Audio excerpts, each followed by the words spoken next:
Welcome, ladies and gents, to another player season review edition of the Nets Brooklyn Buzz. With me, as always, the incomparable, the best man on Nets Earth, Nick Fay. How are we, mate? Oh, Jack, I appreciate that intro, but I am a happy guy because today, not only are we talking about my favorite player, Caris LeVert, but Deadpool, I'm going to see that later today. So Marvel and Caris LeVert equals a good day. No spoilers from me, mate. No spoilers for our fans either. I've seen it, so I will say it is an enjoyable film. That is all I'll say, and this will be an enjoyable podcast. For sure. Caris LeVert, mate, let us know your thoughts about him. Obviously, we may have some hint of bias here, but obviously, because Nick you still got that jersey, yeah, of Caris LeVert? No, I will not. I will not purchase a jersey for Caris LeVert. Oh, the curse. Yes, if anybody didn't know already, any jersey that I purchase for the Nets, that player is usually traded within months. So I got the authentic Jason Kidd jersey, traded to the Mavs, got my Vince Carter jersey, traded to the Magic, got my Brook Lopez jersey recently this past summer, when they had that super sale. I didn't even get to wear it one time before he was traded. So I will not buy a Caris LeVert jersey, especially because he's kind of like a guy a lot of teams are interested. I believe last year Nets Daily mentioned that teams were calling about LeVert. So I will not purchase a jersey until he signs his extension. And you should probably buy a Mozgov jersey then in that case. I guess I should. I'll save Nets Nation buy a Mozgov jersey. In that sense, Nick, what were your thoughts on his season? Obviously, it was a bit up and down for Caris, but he built a strong campaign towards the end of the year. Yeah, I think it was a really positive season. I think going to the season, I expected improvements, but I didn't necessarily expect the improvements in the areas he improved. I think I expected more of a scoring punch this season, but he really picked it up as a playmaker. I think that was the one thing that stuck out, his pick and roll ability, his interior passing. I think that was elite. Defensively, he continued to show flashes, and, he just looked a lot more confidence by midseason. You mentioned that start in October was really rough. And I did a quick math. I'm not a mathematician, so if these numbers are wrong, don't yell at me. But his numbers, if you don't include the month of October, he shot over 44% from the field and over 36% from three. Those are awesome numbers. Those are legit. 36% from three. You're a legitimate threat from that area. And I did a piece for otgbasketball.com. Make sure you're great piece. It's obviously an analytical piece on his shot charts, his passing, his assisting, his whole season review. And not just for me. Don't follow just for me, guys, but there's some awesome content on the finals and such. But the season review where it was about his assists, his shot charts, and how he's obviously I remember we were talking about earlier in the Buzz in his formation. We were saying how LeVert's shooting struggles are sort of affecting him, and when he would reiterate his comments is like, look, it's up and down. It's just the shot is going to fall eventually. So the mindset from a lot of our guys, we talked about Jared Allen, the last one as well. D'Lo obviously has that swagger about him as well. It seems like that the attitude of these Nets players is one thing. And I also mentioned in my piece towards as well, he mentioned on Ryan Rucco's pod, the attitude for Caris LeVert is one thing that I think is going to hold him in good stead, not just his overall skill set. Yeah, no, for sure. You're right. The attitude is great. I mean, that's why I love LeVert. I love the personality. Obviously, if he released a piece on the Player Tribune the year he was drafted, and I thought that was great, talking about his situation with his family and what happened to his dad. And, it just makes you kind of love LeVert even a little bit more. And you mentioned it, even offensively, when he did struggle defensively, he showed a lot of flashes. He led the Nets in deflections per game, second in loose balls per game, and he was one of their best transition players. So I think there's just like a lot of positives to take from him. And you mentioned the shooting, and his shot didn't fall, but the jump shot isn't bad. And you see him putting in a lot of work. So I feel pretty confident that he'll be able to kind of establish that as he progresses as an NBA player. And like we've talked about on the Buzz a lot, injuries took away a lot of playing time for LeVert in his college career. Getting NBA experience playing in games, I think he's just getting better every game he plays. It's just a different experience. Yeah, and in February, in that post-All-Star, pre-All-Star break, when him and Rondé were out for a certain period, that's when the Nets really did struggle and sort of missed our two sort of key major sort of rotation pieces. And he talked about the shooting. I made a comparison of him and LeBron James in their perimeter shooting because they really like that top left sort of perimeter shot where it's like, obviously LeBron takes that sort of step back shot a little bit. Caris LeVert is more of a pull-up, and his form just looks really good from there. He shoots almost 37% from there on the year. 70 of 190. So he's taken enough shots from there. He's not taking a heap of corner shots. So, and obviously that's probably one of the best, the 3-point shots you'd like to see. But in terms of his positioning, that's generally where we see Jared Allen. We saw Tyler Zeller a lot at the start of the year. So it's generally where the power forwards and centers are. If we can start to get some sort of easier sort of corner shots for guys like Caris, then I think in terms of the system with Coach Kenny's offensive system, it's going to increase not only his scoring production, but I think the teams as a whole as well. Yeah, no, I agree. Get some of the guards, some more easy spots, some of the wings. Also, I think one thing where Caris, where he can improve, is making cuts to the rim.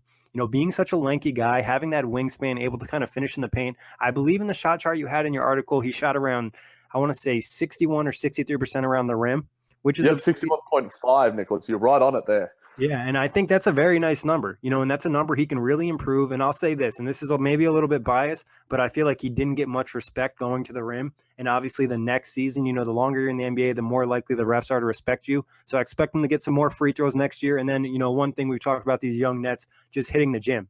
I'm just envisioning like a more brolic Caris LeVert, and that's kind of intimidating for a defender because he has that nice hesitation move, probably one of the best hesitation moves on the Nets and maybe in the Eastern Conference. And if he can kind of just use those strides, similar to Kevin Durant, obviously he's not the same length, but getting some muscle on there, I'd be really scared of Caris LeVert getting to the rim, and he has a couple nice finishes. I think you had a nice video in your piece, with the reverse layup, some scoop layups. I think his layup package, improving that too, and getting some muscle will be huge. Yeah, they call him Baby KD. That's his only nickname on Basketball Reference. I was trying to, obviously, when you're writing a piece on a player in general, you want to try and change it up as much as you can. Use the pronoun, use your last name, use the first name. So I'm like, I can't really call him Baby Kevin Durant because obviously he's not at that stage right yet. But yeah, you mentioned his free throw shooting and him getting to the line. He averaged 2.6 free throw attempts a game. Now that's a number that's okay. But I mentioned in my piece as well, I'd like to see them get to 3.5 to 4. And if he can have nights where he's shooting 5, 6, even 7 or 8 times, he's going to get some easy buckets there because he's got a nice form. And the Nets obviously look their best when they're penetrating and kicking out. And we mentioned his passing game. One of the best things about this season, and I mentioned it right at the top because for me it was one of my favorite parts of the Nets season as a whole, was his 1-2 game with Jared Allen. And his ability to penetrate the defense and find Jared Allen down low in those little openings is basically what started that sort of tandem, that partnership, and also increased the play of Jared Allen tenfold. Yeah, for sure. And I believe, that really started, like we saw glimpses of it, but after that Mexico City game against OKC, I feel like that was a game where you're like, all right, wow, Caris definitely has some more scoring punch than people thought. And that passing really popped up. Jared Allen got a lot of dunks from Caris. And I think that leads me to my next point is I think if he developed, a nice little teardrop or like floater in the paint where he's able, like you said, to get off that pick and roll and get himself some space, and then you have to worry about Jared Allen cutting to the rim, that's almost impossible to defend. Yeah, and I mean, if you add that into D'Lo as well, like I mentioned, what is Caris LeVert's spot in terms of his best lineup, and I'm sure we'll chat about that. But if D'Lo and Caris could sort of get a nice sort of game around that sort of slight mid-range, just a bit before, just a bit after that free throw line, where you can sort of, be more of a threat there. That's one area that Stephen Curry's really improved on. And it was a weakness of his of sorts. He was known as just being a plain sharp shooter. Now, obviously, Caris has a completely different skill set. But it shows that, you can develop your skill set in a way where, Jared Allen was one of those guys we saw. He wasn't known to be a good free throw shooter. This year, he shot over 70% from the free throw line. So there's obviously so many parts of his game for Caris that he can improve on. And we saw so many, like a lot of our Nets guys, that they just improved out of sight. And I mentioned the stat in terms of how many assists of his 4.2 per game that he was getting to Allen. A sixth of them, 0.7 per assist, were going to Jared Allen, only second to Joe Harris. So obviously both a huge part of that second lineup. But also he did have an extra 1.6 passes to Harris in general. So I guess if you average it out, the fact that both of those guys were so effective with him, it shows, who he works well with. He works well with a really nice sharpshooter. And those are probably two of our most effective. If you go into the effective field goal percentages, don't have them with me now. But those two guys, I'm sure, would be at the top with Harris and Allen. Yeah, and I want to say Joe Harris was like top 20 in the league in effective field goal percentage this year. And just having, one thing that probably brought that number down a little bit is the fact that Jared Allen started. They lost a lot of minutes in the second half of the season. It felt like, LeVert and Allen weren't getting as many minutes together. So I think if they, had more time together, that assist number might even be a little bit higher. Yeah, I certainly think that. I reckon, and obviously there were times where Caris LeVert is, I mentioned that he can be a triple-double threat in terms of his, he has such a wide skill set. He has nice size in terms of his height to be able to get some nice rebounding. I've mentioned before on the pod that Rondé has emphasized before to the media. He's like, our system emphasizes guard rebounding. D'Lo's a nice size, 6'5" or above.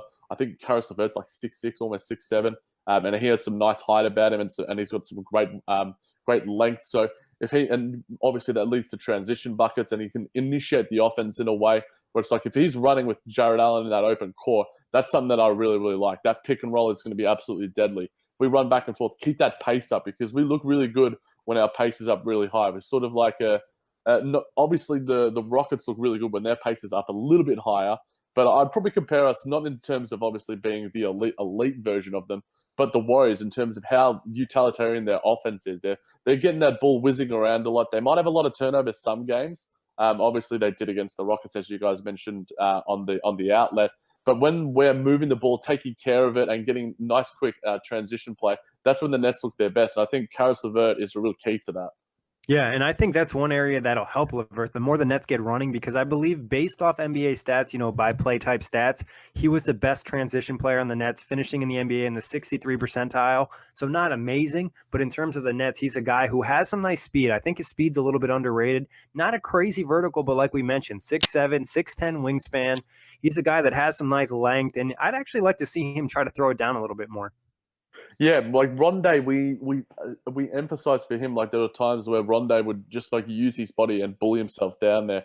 I think we've mentioned with so many of our young guys in terms of their infancy, in terms of their maturation, that this offseason, obviously they're in LA right now. I'm sure there's plenty of awesome gyms down there in Los Angeles. I wish we could be, a fly on the wall checking out what's going on with the Nets offseason right now. There've been plenty of gym sessions. I'm sure Damari will be inspiring them, the leader that he is. But I think, obviously it'll help in tenfold. Hopefully it doesn't take away, obviously, from his quickness. I doubt that it will. But he's got such in terms of his length, there was one thing I mentioned in my piece that sometimes he would give away some silly fouls. Do you think that's one thing that Caris could improve on going into next season defensively? Yeah, I agree. I think like for Caris, we've seen the flashes. I think a lot of it is just polishing his game. And like I said, some of that's going to come with game experience. Some of that's going to come with studying. Some of that's going to come in the offseason in the gym. But I think, that would be an area, defensive positioning, playing without your hands. I think he has quick hands. He can get the steals. He can get the deflections. Just keep him behind. You don't really need to attack. Just some of the nuances of the game. Studying, I think he needs to study a little bit more film on players. One issue for him is getting over screens. He went under screens at times, and that was like one thing that Kenny would bench him for. There was I want to say when they lost to OKC on the road where Paul George fouled Spencer Dinwiddie and then Westbrook hit that shot, even though the Nets should have won. I believe Caris got benched in that fourth quarter because he went under 2 or 3 screens of Raymond Felton. So if he, goes over screens, he just needs to be fully engaged defensively. And then the offensive end, just a tighter handle. Like I said, more cups to the rim, the teardrop, and then just polish that jumper. I think just polishing and game experience is going to be such a big benefit to Caris. Yeah, and we saw such a huge in-season improvement already from Caris. So obviously, there's going to be inconsistencies with these young guys. We barely have anyone over 25 on our roster, and our best players are under 25, unless you add in obviously Damari Carroll and Joe Harris. But in terms of the most upside, obviously Caris and D'Lo and Allen and the rest, and Rondé. So I think, in terms of being able to have this whole offseason to now polish his game with his teammates, getting in the gym, obviously having some nice, one-on-one sessions with the coaches, whether it's Coach Kenny or the assistants. I think it's going to do the world of good. And obviously you mentioned those film sessions as well. I think it's going to come with game knowledge as well. Being able to know he's had this whole season now, he should have a good breadth of knowledge of what decent defenses like to do, whether it's individually in the pick and roll or whether it's in the team. Because I think that our pick and roll defense as a team was one thing that really let us down. Whether it was our centers, someone like a Jarrett Allen or Timothy Mozgov or Zella sagging off too much and giving too much room to guys to take some easy mid-ranges, or whether it was our guards sort of giving away sloppy fouls, whether it was D'Lo or Caris, or at times Spencer Dinwiddie giving away sloppy fouls. And obviously that will help, just in terms of cohesion, because you want momentum and you want sort of effectiveness as a whole going into the quarter. Those sort of little dinky fouls, those little bad plays can sort of halt the momentum of a team, and especially with a team like the Nets who are all about the momentum and that rhythm. That's going to help us improve into being an elite team. Yeah, and it's like you said, Jack, kind of just playing defense for the entire time you're out there and being fully engaged. Like you can't take a second off in the NBA. A guy's going to get an open shot and hit it. And I think pick and roll defense was an area that Caris needs to improve, as well as the Nets in general. Like you said, sometimes it's the center, sometimes the guard. Maybe they'll adjust the scheme a little bit. But as an ISO defender, he finished in the 70 percentile of the NBA. So I think one-on-one defense, he was not bad. It's just when you get him in that pick and roll situation, he just had struggles with the screen. And like we said, it could be part of the team, partially on him. I think that's just some areas that the Nets are going to attack this summer. And I think overall, he could be more physical as a defender. And that would kind of help get rid of some of the ticky-tacky fouls, because I feel like in a defensive mindset and when referees officiate, if a guy's physical all the time, they're not going to call as many of the soft fouls. But when you're soft all the time and then you do get a little bit more physical, they're more likely to call you for the foul. Well, yeah, we look at a guy like Draymond Green. Yeah, exactly. Perfect example. The most physical probably defender in the NBA. You don't know when to call a foul on him. Obviously, it's pretty. You can call a technical on him almost on every play. But obviously, and I think that was symptomatic of the Nets as a whole, and in terms of their whole season. We're this sort of up and coming rookie team. We didn't get the calls the last 2 minutes. Reports were certainly not favorable, as Chris Herring indicated to us. They hurt our soul.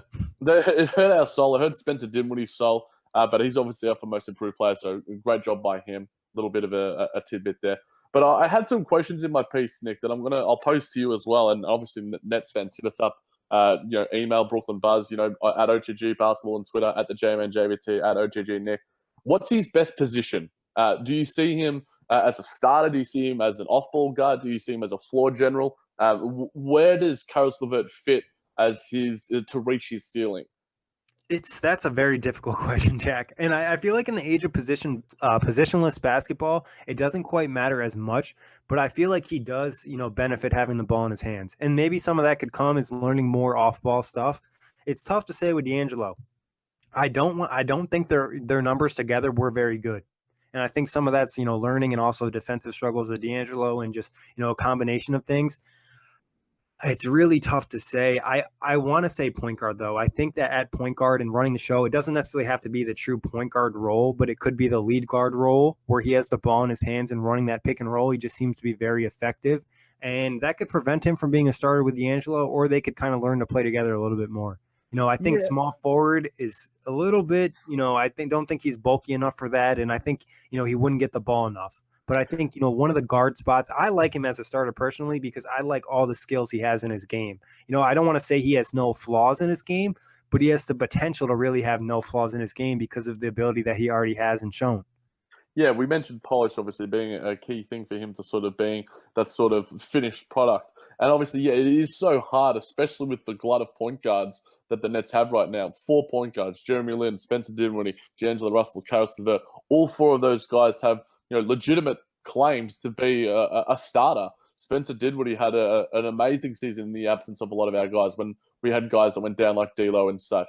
D'Lo is obviously our franchise piece going forward, the guy that we're building around. Caris LeVert has shown leaps and bounds in terms of his skill set and his ability in the pick and roll and his passing. And Jeremy Lin, obviously, as well, probably low-key franchise guy if you're talking about marketing and if you're talking about his experience in the league and if you're talking about his numbers that he's put up. He has a legitimate claim. So I don't know. It'd be interesting to see. I would be remiss to say if Kenny Atkinson doesn't play some 3-guard lineups with Caris LeVert in them, depending on who we match up against. Obviously, because Caris LeVert has that size about him. D'Lo has some size about him as well. And obviously, probably Jeremy Lin is probably the shortest of the 4. So I think he's a starter. It just depends on. There's obviously going to be injuries for our Nets. We've seen that across the past half decade. If I'm being honest. Yeah, so really, right. Since New Jersey. Pretty much. It's going to be ever since I became a Nets fan. Essentially, it's going to be interesting to see how he's used.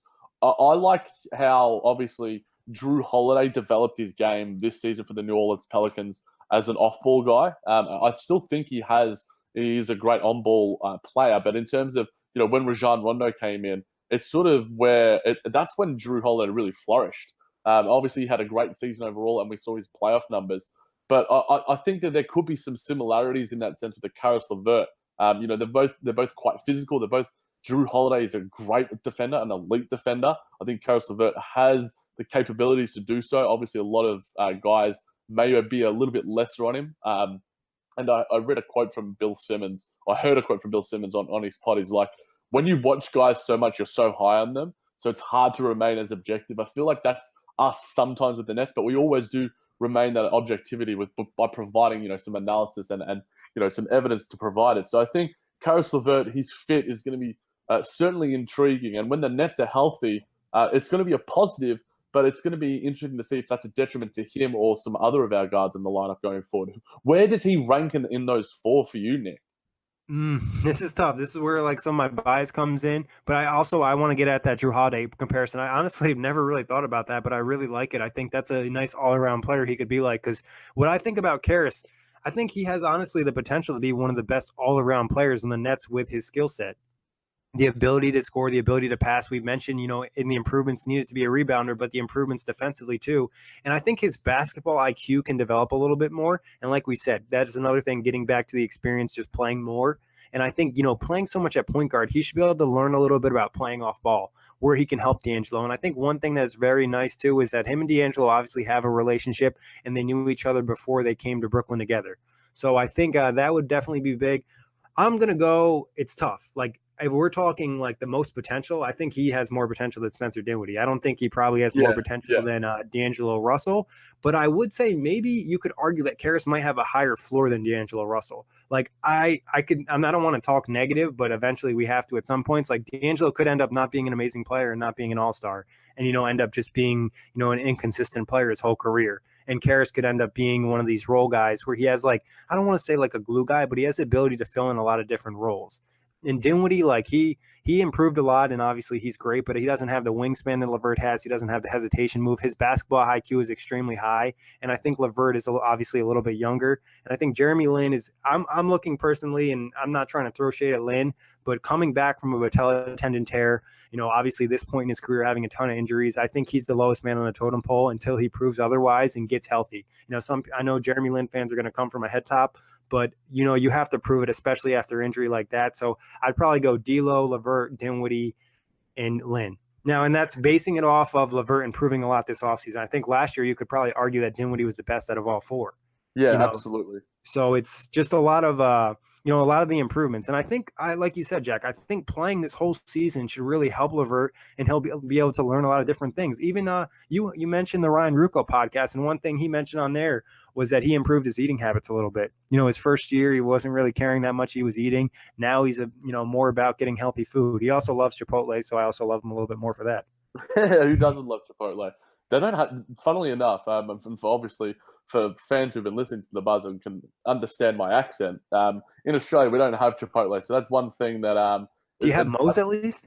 No, we have this place called Guzman y Gomez, which is our version of it, and I must say it does pale in comparison. And London has Chipotle, and I've been living in London off and on for the past 2 years, so that's one thing I do miss about it. I'll be back in London soon. I'll be doing some buzzes from there, so hopefully I can have some Chipotle as a bit of prep for the Buzz and the outlets and JVT. But that's one thing. What's your favorite food from Chipotle? A little off topic. I can't go past a burrito. I just love the burrito and some tortilla chips with guac. Yeah, chicken burrito is it for me. Like I load that baby up and I'm good to go. Yeah, I mean, there's times where like you go a bowl, but I feel like the burrito is the most filling. And you've got this, and obviously whoever doesn't go guac, treat yourself, guys. There's only so many times, so much time you have on this earth. It's a finite amount of time. It's you'd be remiss not to spend it having guac for that extra $1 or $2. Wherever you're living, it's worth it. Especially those chips are so good too. Like I don't know why they're just like the most basic chips, but especially dipping them in the guac, it's like, whew. Yeah, it's almost a meal in itself. Like if it were acceptable, I feel like a Seinfeld episode did this. We're going off on a tangent here, but this is our Buzz. But they said like, why can't chips and dip, chips and guac be a meal? Like I feel like I could almost have it on a daily basis. Avocado, nice healthy fats and stuff, and then. If the tortilla chips are, obviously there's some fats in there and stuff, but I could easily have that for a lunch. But in terms of Caris going forward, Nick, what do you think, what lineups best utilize his talents? I talked about, obviously, Joe Harris and Jarrett Allen being his two sort of guys where he got his most assists with. And that's obviously Joe Harris is probably your best second unit guy. Jared Allen is obviously a starter. Both of those guys have moments of starting. Caris LeVert probably had a little bit less. Do you think he needs guys that can sort of space the floor around him? Obviously, he can as well. And you mentioned his cutting. I really like that. If he were to be alongside D'Lo, show him some game film of Stephen Curry and show him cut like crazy. Show him game film of Klay Thompson and how they move off. Show him some game film of Richard Jefferson. Yeah, yeah.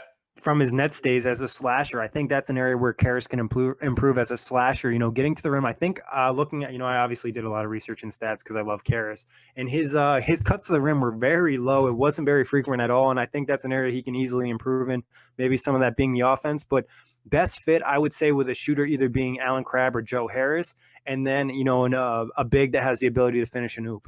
Being Jared Allen, the only one on the roster, I think that's an area where the Nets add another one this season. I think that would be huge for them because obviously all the point guards have benefited playing with Jared Allen, so if they're able to add another big that can finish the oop, I think that would be huge for the squad. But that's for another show. Yeah, the offseason is going to be absolutely insane in terms of where the Nets go. I mentioned, obviously, the comparison of a Jrue Holiday. Jrue Holiday, obviously, is not an all-star, but is... Fringe all-star, I would say, because he has the potential, but, this is probably his best season. Yeah, this has been his best season. And I feel like a lot of guys haven't given him enough credit. And I feel like Caris LeVert's going to be one of those guys, if he's playing alongside a D'Lo, like another sort of superstar and a Jared Allen going forward. He seems like the perfect sort of third piece, third sort of star, mind you. But I feel like, his ceiling could be as high as a Jrue Holiday. Now, Jrue Holiday is an all-defense candidate on a consistent basis. Great shooter, one of the best defenders. He was guarding KD in their series. But at the same time, Caris LeVert has greater sort of physical capabilities in terms of his wingspan, in terms of his height. So I feel like that's a decent comp for him. Do you think that that's where his ceiling could be? Yeah, especially if, the way we saw Jrue Holiday play in the first round of the playoffs, he was amazing. He has that potential. And I think for Holiday, it's like a guy that when he was in Philly, he looked very good. Then he had that broken leg injury and that we never really healed right. And then he had that, that sad thing with his wife needing surgery and all that and having to take time off to deal with that. Obviously, she's good now, which is great.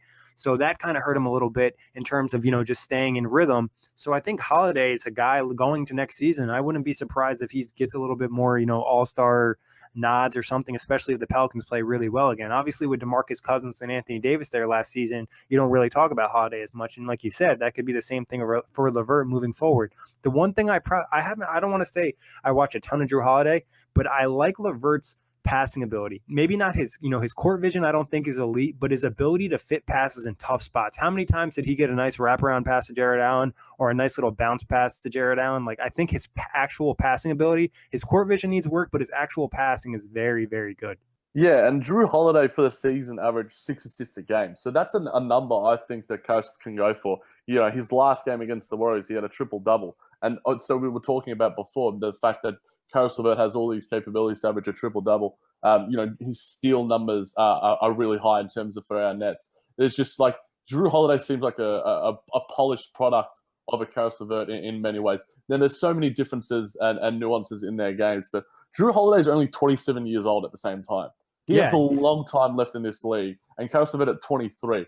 4 or 5 years' time, if he's at the Jrue Holiday stage, I'd be very, very happy as a Nets fan. Yeah, I agree. I think I'd be very happy, especially with the defense alone. I think that's something. And finally, Holiday, he's been a good defender for a while. His offense hasn't always been consistent, but defensively, he's been a nice defender. And I think that's something. And obviously, Caris having that wingspan and length could help him a little bit more possibly in the future. So especially if he plays that, point guard or shooting guard position, he's going to have the height advantage. And I think we saw this a little bit with D'Angelo. We saw this with LeVert a few times where he's straight up able to see over the defender. I want to say in one instance, he were playing Orlando, and I can't remember if it was D'Angelo or it might have been both of them, where there was a play where DJ Augustine was guarding them, and they were able to literally just throw the ball over his head.